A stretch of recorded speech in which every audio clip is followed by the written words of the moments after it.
বিসমিল্লাহির রহমানির রহিম। সংগ্রামী সকল ফেসবুক ভাই বোন বন্ধু, আসসালামু আলাইকুম। সংগ্রামী উপস্থিতি, সারা দেশে লুটপাটের মহাযজ্ঞ চলছে। কারণ যিনারা ক্ষমতায় আছেন, আসলে তো লুটপাট করতে গেলে ক্ষমতার সঙ্গেই আপোষ করেই কিন্তু লুটপাট করতে হয়।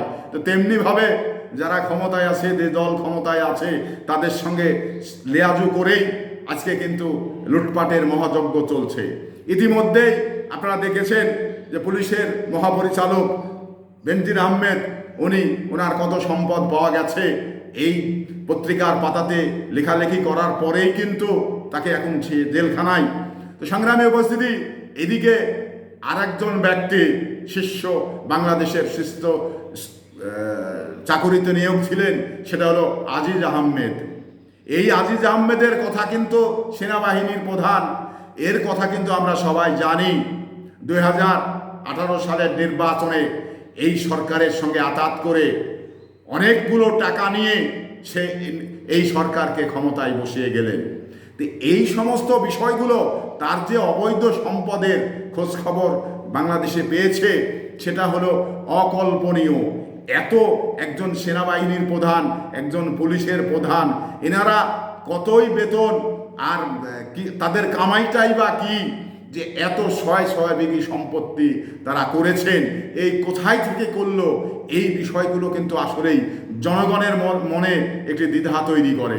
তো সংগ্রামী উপস্থিতি, আমেরিকা এই সাবেক সেনাবাহিনীর প্রধান আজিজ আহমেদকে, তার পরিবারের সবাইকেই যে ভিসা নিষেধাজ্ঞা দিয়েছেন, এতে করে সে কিন্তু আর বিদেশে আমেরিকায় যেতে পারবেন না।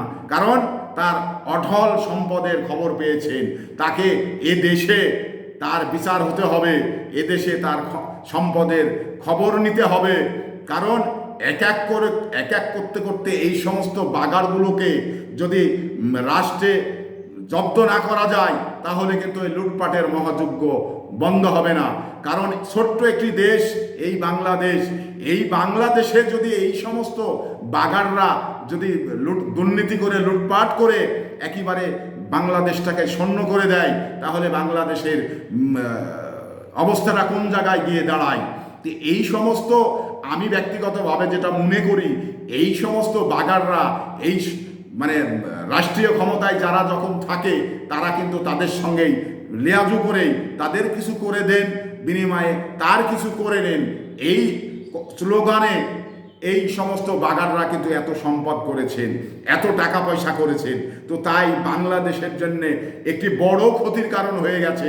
এই সমস্ত বাগার খুঁজে খুঁজে কে কোথায় কোন বাগার লুকিয়ে আছে, এই সমস্ত বাগারগুলোকে খুঁজে বের করে তার কত সম্পদ আছে, এগুলো সমস্তভাবে রাষ্ট্রীয়ভাবে বাজেয়াপ্ত করে এই সমস্ত বাগারদের একেবারে জিরো করে দিতে হবে।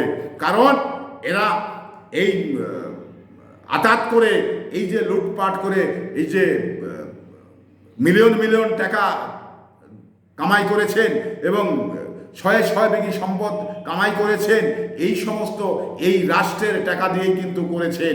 ওনার একজন কর্মচারীর বেতন কিন্তু বেশি নয়। তো বেশি নয় বলেই সে কিন্তু এত কিছু করতে পারবে না। তার ছেলে মেয়ে নিয়ে সে ভালোভাবে আরামায়েশে চলতে গেলেই তার যে বেতন পান, এই বেতনে কিন্তু চলবে না। তো তাহলে তারপরেও যে তারা এত কিছু করেছে, তো এই যে সরকার ক্ষমতায় আছে, তার সঙ্গে আঘাত করেই কিন্তু এত কিছু করেছেন। এই জন্যে সরকারও দায়ী।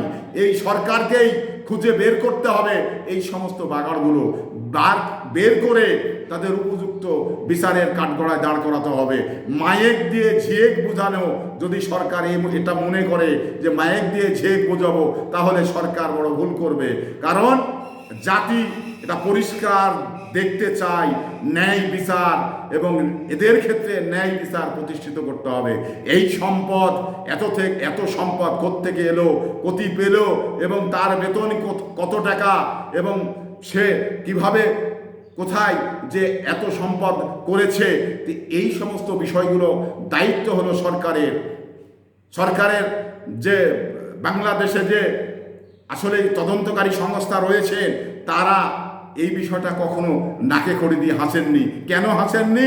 কারণ তারা নিজেরা দেখতে পান না বিধায় কিন্তু হাসেননি। ওদের অন্য কেউ দেখাই দিতে হয়। সরকার বা মন্ত্রী এমপিরা যদি দেখাই দেয় তাহলে এটা সম্ভব।